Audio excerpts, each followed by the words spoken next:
بسم اللہ الرحمن الرحیم۔ السلام علیکم۔ کنواری ملکہ سے شادی کے کئی خواہش مند حضرات دربار میں پہنچ چکے تھے، لیکن ابھی تک کوئی بھی مرد یہودیوں کی ملکہ کے چاہت پر پورا نہیں اترا تھا۔ جو بھی خواہش مند مرد دربار میں شادی کی خواہش لے کر آتا تو اسے دربار کے ساتھ ہی منسلک کمرے میں بھیج دیا جاتا۔ کنواری ملکہ بھی ساتھ ہی ہوتی تھی۔ جانے سے پہلے وہ مرد خوب داد وصول کرتے، بادام زعفران کے دودھ کا پورا ڈول بھر کر پی کر کمرے میں جاتے تھے، مگر وہاں جانے کے بعد کمرے سے ان مردوں کی چیخنے چلانے کی آوازیں گونجنے لگتی۔ پہلے سسکیاں اور پھر چیخیں۔ باہر کھڑے لوگ یہ آوازیں سن کر گھبرا جاتے۔ تقریباً 1 گھنٹے بعد جب اندر گیا شخص باہر آتا تو اس کی حالت اتنی گہر ہوتی کہ 4 لوگ اسے اٹھا کر باہر چھوڑ کر آتے تھے، جبکہ کنواری ملکہ اسی خیال چاند سے گردن کو کرا کر ایک ادا سے آ کر سامنے تحت نشین ہوتی اور کہتی کوئی ہے جو مجھے اپنی مردانگی دکھا سکے، جو مجھ سے شادی کرنے والا مرد ہونا چاہیے۔ مرد کیا، میری سلطنت میں ایک بھی مرد موجود نہیں جو کمرے میں جا کر بجائے خود چیخنے کے میری آواز گم کر سکے۔ سلطان محترم پچھلے 3 دنوں سے اس گہرے جنگل میں موجود تھے۔ صاف شفاف میٹھے پانی کی ندی کے قریب سلطان محترم کا خیمہ لگایا گیا تھا۔ اس وقت قالین بچھا کر وہ وزیر کے ساتھ بیٹھے تھے۔ آس پاس پرندوں کی چہچہاہٹ اور درختوں سے سیسی کرتی ہوا بے حد خوبصورت گیت پیش کر رہی تھی۔ سلطان محترم مچھلی تناول فرما رہے تھے اور ساتھ ہی رب تعالیٰ کی حمد و ثنا بھی بیان کر رہے تھے۔ کھانے سے فارغ ہونے کے بعد وہ اٹھے تو سپاہی بھی چکنا ہو گئے، نہ جانے سلطان محترم کا کیا حکم سنا دے۔ سلطان محترم کہنے لگے کہ آج میں اس جنگل کی دوسری جانب کی سیر کرنا چاہتا ہوں، سنا ہے وہاں کا پانی اس ندی سے بھی زیادہ میٹھا ہے۔ یہ سن کر سپاہی تھوڑے گھبرائے تھے۔ ان کے چہروں کی گھبراہٹ سلطان محترم بھاگ چکے تھے۔ فرمانے لگے کیا ہوا ہے؟ کیا میرے ساتھ آگے کا سفر نہیں کرنا چاہو گے، یا پھر میری وجہ سے تم لوگوں کو بیدار رہ کر اب تھکاوٹ محسوس ہو رہی ہے؟ اگلے ہی پل وہ چاروں سپاہی آگے بڑھے اور سلطان محترم کے قدموں پر ہاتھ رکھ دیا۔ کہنے لگے کہ نہیں نہیں سلطان محترم، ایسی کوئی بات نہیں ہے، ہم تو آپ کے حکم کی تمیل کے پیشے موجود ہیں۔ لیکن دراصل بات یہ ہے کہ وہ سلطنت تو یہودیوں کی سلطنت ہے، اور وہ ندی بھی بدقسمتی سے یہودیوں کی سلطنت میں آتی ہے۔ اگر ہم وہاں پر جائیں گے تو ہمیں مزید سپاہیوں کی ضرورت پڑ سکتی ہے، کیونکہ کہیں وہ یہودی ہمیں دشمن سمجھ کر ہم پر حملہ نہ کر دیں۔ سلطان معظم نے جب یہ سنا تو چہرے پر مسکراہٹ چھا گئی۔ کہنے لگے کہ نہیں، ہم کسی کے دشمن نہیں ہیں، ہم صرف اس ندی تک جائیں گے، اس کا پانی پئیں گے اور سیر کر کے واپس آ جائیں گے۔ جب ہمارے پاس نقصان پہنچانے والا کوئی ہتھیار ہی موجود نہ ہوگا تو بھلا کوئی کیوں ہم پر شک کرے گا؟ یہ سن کر سپاہی بھی جانے کے لیے تیار ہو چکے تھے۔ کچھ ہی دیر بعد سلطان معظم کا گھوڑا جنگل کی طرف بڑھ گیا۔ سپاہی بھی سلطان معظم کے پیچھے تھے، وزیر بھی ساتھ ہی موجود تھا۔ ابھی وہ کچھ ہی دیر کی مسافت طے کرتے ہوئے آگے بڑھے تھے کہ انہیں دوسری طرف ایسے آثار دکھائی دینے لگے جس سے یہ محسوس ہونے لگی کہ ندی اب قریب ہے۔ سلطان معظم جیسے ہی ندی کے قریب پہنچے تو کچھ جاریاں ہٹانے پر انہیں ندی کے ساتھ ساتھ ایک پوری سلطنت دکھائی دینے لگی۔ سامنے ایک محل تھا، آس پاس گھر بنائے گئے تھے اور وہیں پر ایک عجیب سا شور بھی سنائی دے رہا تھا۔ اس وقت ندی کے قریب کوئی بھی نہیں تھا، اس لیے سلطان معظم آگے بڑھے اور اپنے ہاتھوں میں پانی لے کر پینے لگے۔ باقی جیسے اس ندی کے بارے میں مشہور تھا، وہ پانی بے حد میٹھا تھا، لیکن سلطان محترم نے جیسے ہی پانی پینے کے لیے ہاتھ اٹھایا تو وہیں پر ساکت ہو گئے۔ وزیر اور سپاہی پیچھے ہی کھڑے تھے۔ سلطان معظم کا یوں بت بنا دیکھ کر وہ تھوڑے سے گھبرا گئے۔ اگلے ہی پل آگے بڑھے اور کہنے لگے کیا ہوا سلطان، آپ ٹھیک تو ہیں؟ وہ اپنے ہتھیار نکال چکے تھے۔ یہ سوچنے لگے کہ کہیں ندی کے پانی میں کچھ ایسا تو موجود نہیں تھا، یہاں پھر کسی دشمن کی کوئی چال تو نہیں جو سلطان معظم کو تکلیف پہنچانا چاہتے تھے۔ لیکن اگلے ہی پل سلطان معظم نے اپنی شہادت کی انگلی اٹھا کر گویا ان سب کو خاموش کروا دیا اور ہاتھ کے اشارے سے اپنی سماعت کی طرف اشارہ کیا، گویا کہہ رہی ہوں کہ سنو کس چیز کی آواز آ رہی ہے۔ سبھی بالکل خاموش ہو چکے تھے اور پھر اعلان کرنے کی آواز آ رہی تھی۔ پہلے تو یہ لوگ سمجھ نہ سکے کہ اعلان کا مطلب کیا ہے، لیکن پھر جو الفاظ ان کو سنائی دیے وہ سن کر سلطان معظم حیران رہ گئے۔ کہنے لگے کہ جاؤ جا کر دیکھو کہ یہاں پر اس سلطنت میں چل کیا رہا ہے۔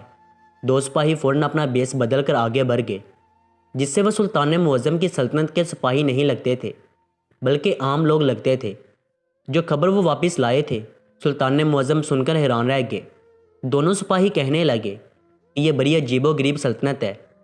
سلطان معظم، یہاں پر دکانوں پر مردوں کی بجائے عورتیں بیٹھی ہوتی ہیں، اور وہ بھی بغیر پردے کے۔ بڑا ہی بے حیا سا لباس پہن رکھا ہے، بال بھی کئی عورتوں نے کھول رکھے ہیں، اپنے حسن کی خوب نمائش کروا رہی ہیں۔ ان کی دکانوں پر مردوں کا رش لگا ہوا ہے، اور مرد حضرات ان کی دکانوں پر ان کے منہ مانگے دام ادا کر رہے ہیں۔ سلطان معظم یہ سن کر حیران تھے۔ یہ تو وہ جانتے ہی تھے کہ یہ یہودیوں کی سلطنت ہے، لیکن یہاں پر مردوں کی بجائے عورتوں کو دکانوں پر کیوں بٹھایا گیا تھا؟ اس کے بعد وہ سپاہی کہنے لگا کہ سلطان معظم اعلان کرنے والے سپاہی تھے جو ڈنگے بجا کر کہہ رہے تھے کہ ملکہ شادی کرنا چاہتی ہے اور اپنے مالک کی بادشاہی اسے ہی سونپے گی، جو کہ اتنا کہہ کر وہ سپاہی رک چکا تھا، جیسے تھوڑا جھجک محسوس کر رہا ہو۔ سلطان معظم اٹھے اور کہنے لگے کہ کیا بات ہے، تم رک کیوں گئے ہو؟ وہ کس کو اپنی سلطنت سونپنا چاہتی ہے؟ وہ سپاہی کہنے لگے اس ملکہ کا حکم نامہ ہے۔ وہ سناتے ہوئے کہہ رہے تھے ملکہ صرف اسی سے شادی کرے گی جو کہ بھرپور طاقت رکھتا ہوگا۔ یہ سن کر سلطان معظم خاموش ہو چکے تھے۔ کچھ دیر پہلے وہ کافی خوشگوار موڈ میں لگ رہے تھے، لیکن یہ بات سن کر انہیں تھوڑی تشویش ہونے لگی تھی۔ فوراً وزیر سے کہا کہ ہم یہاں سے واپس جائیں گے، لیکن اپنے خاص سپاہیوں کو وہ یہاں پر چھوڑ چکے تھے۔ کہنے لگے کہ تم یہیں پر رہ کر مقدری کرو، ہو سکے تو یہودی عورت کے دربار میں جاؤ، جا کر دیکھو کہ وہ کس قسم کا مقابلہ کروا رہی ہے اور وہاں پر مزید کیا کچھ چل رہا ہے۔ وہ دونوں سپاہی وہاں سے اپنا بیس بدل کر جا چکے ہیں، جبکہ سلطان معظم وزیر اور باقی سپاہیوں کے ساتھ واپس محل میں چلے آئے۔ محل میں آنے کے بعد ان کا پورا دھیان اس کنواری ملکہ کی جانب تھا۔ آخر وہ اپنی سلطنت میں کرنا کیا چاہتی تھی؟ ملکہ تو عموماً بادشاہ کی بیوی کو ہی کہا جاتا ہے، اگر وہ ملکہ تھی تو پھر کنواری کیسی تھی؟ سلطان معظم کی سمجھ سے سب کچھ بلا گر تھا۔ ایک ہفتے بعد جب سپاہی محل میں واپس آئے تو سلطان معظم ان کو لے کر ایک الگ کمرے میں چلے گئے اور الگ کمرے میں لے جا کر کہنے لگے کہ بتاؤ تم نے وہاں پر کیا دیکھا؟ دونوں ہی سپاہی کو سوچ میں پڑ گئے تھے۔ پھر کہنے لگے کہ سلطان معظم، پہلے تو ہم نے آس پاس کے لوگوں سے پوچھ تاچھ کی، سوال و جواب کیے، جس سے ہمیں جو بات پتہ چلی وہ یہ تھی کہ یہ یہودی عورت اس سلطنت کی ملکہ ہے۔ اس کا نام فردوس ہے۔ وہ اپنی باپ کی انتہائی بگڑی ہوئی اور گھمنڈی شہزادی ہے، لیکن اس کے باوجود اپنے باپ کی خواہش پر سر تسلیم کر دیا کرتی تھی۔ جب شہزادی شادی کی عمر کو پہنچی تو اس کے لیے کئی رشتے آئے تھے، جن میں سے ایک رشتہ اس یہودی کا بھی تھا۔ شہزادی کے باپ کو یہ یہودی بادشاہ بے حد پسند آیا تھا۔ اس نے اپنی بیٹی کی شادی اس یہودی بادشاہ سے طے کر دی، لیکن فردوس کو یہ بادشاہ بالکل بھی پسند نہیں تھا۔ لیکن جب باپ نے قسم دی تو مجبوراً اپنے باپ کی قسم کا پاس رکھنے کی خاطر اس نے اس بادشاہ سے شادی کر لی۔ شادی کرنے کے بعد رخصت ہو کر جب وہ محل میں تشریف لائی تو ہر کوئی بے حد خوش تھا۔ ان پر پھول نشاور کیے جا رہے تھے، قیمتی تحائف دیے جا رہے تھے، مگر فردوس انتہائی مغرور قسم کی ملکہ تھی۔ بادشاہ اپنی نئی ملکہ کے ساتھ گھر میں داخل ہو رہا تھا کہ اچانک محل میں داخل ہوتے ہی ایک بہت بڑا فانوس ٹوٹ کر نیچے گر گیا۔ ہر طرف کانچ ہی کانچ بکھر چکا تھا۔ شاہی دربار کے قالین کو آگ تک لگ چکی تھی۔ وہ فوراً آگ بجھانے لگے، لیکن ان سب میں ملکہ فردوس کا لباس بھی راکھ اور دھواں کی وجہ سے خراب ہو چکا تھا۔ وہ فوراً بھاگ کر اپنے کمرے میں چلی گئی اور غصہ کرنے لگی۔ بادشاہ کو بھی خوب کڑی کوٹی سنانے لگی۔ بادشاہ تو شہزادی فردوس پر دلہار بیٹھے تھے، لیکن ملکہ کی یوں بدتمیزی کرنے پر وہ شدید برہم ہوئے۔ بات یہیں پر نہیں رکی۔ دوبارہ سے نیا لباس شہزادی فردوس کے لیے تیار کروایا گیا۔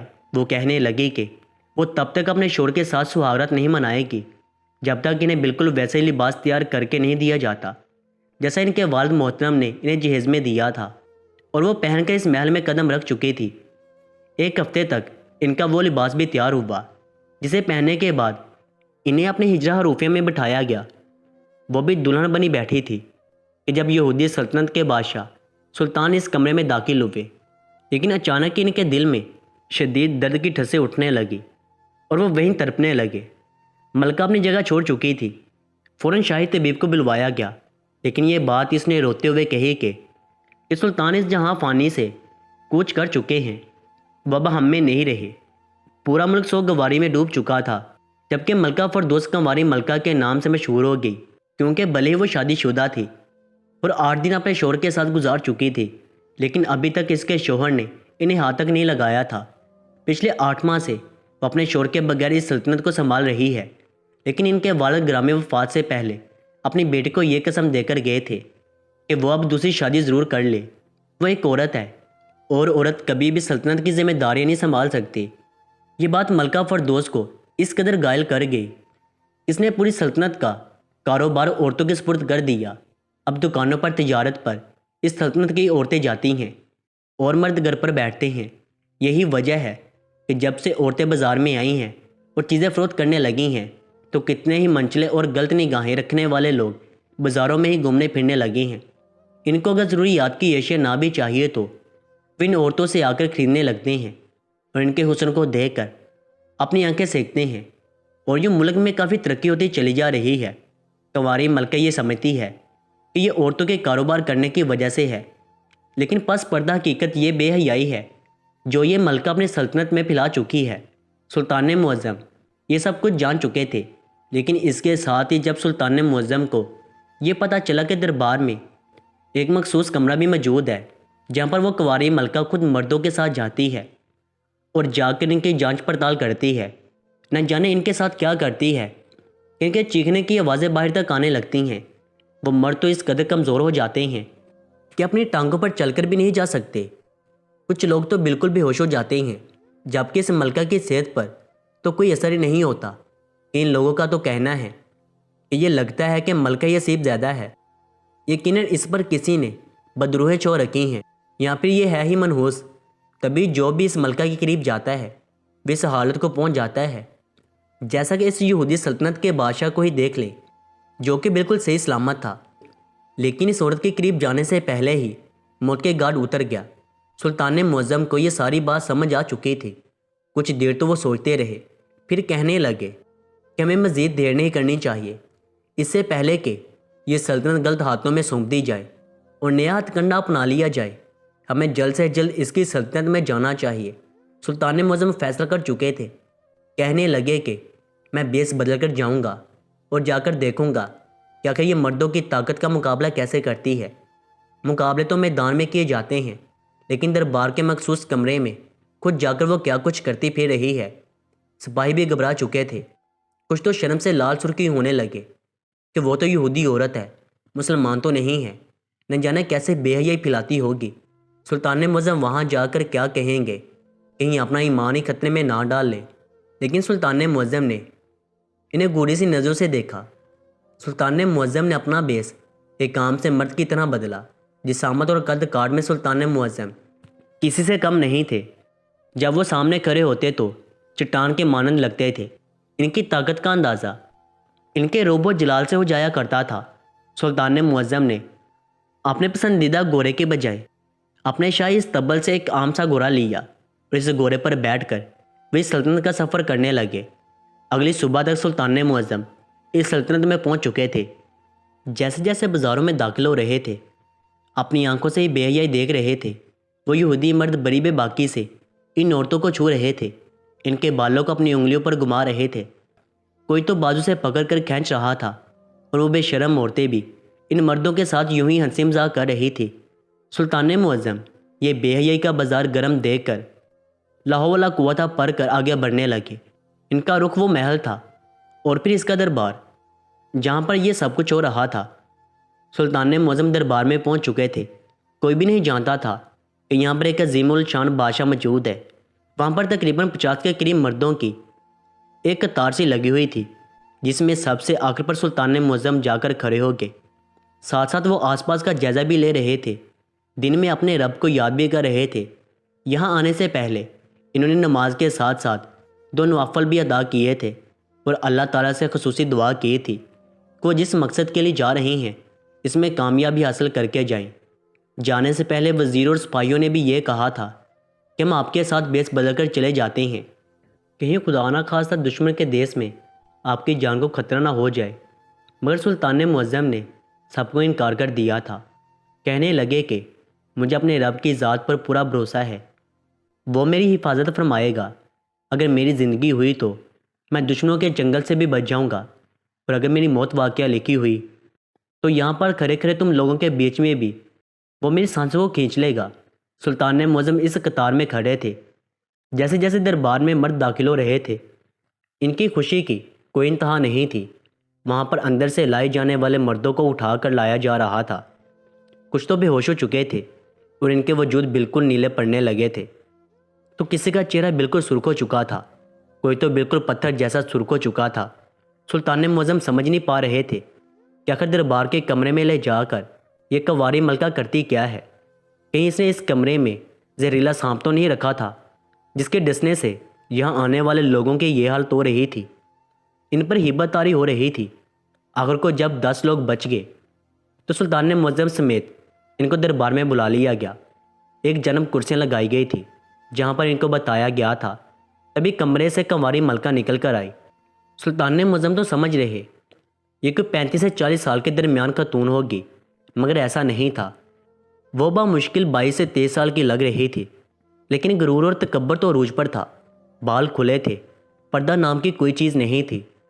وہ اپنے بالوں کو جھٹکتی آ کر سامنے تخت پر بیٹھ چکی تھی، اور تخت پر بیٹھ کر ایک ادا سے وہاں پر موجود مردوں کو دیکھنے لگی کہ تبھی ان مردوں میں سے ان کی نظر سلطان معظم پر آ کر ٹک چکی تھی۔ سلطان معظم کو دیکھ کر کتنی ہی دیر گھورتی رہی، جبکہ سلطان معظم اپنی وجاہت اور اعلیٰ شخصیت کے ساتھ اس عورت کے چہرے سے نظریں پھیر چکے تھے جو یہاں پر کتنے ہی مردوں کو گھائل کر چکی تھی۔ سلطان معظم اپنے دھیان میں بیٹھے دل میں اپنے رب کی تسبیح کر رہے تھے کہ جب ان کا نمبر بھی آ گیا۔ سلطان معظم اپنی سیٹ سے اٹھے۔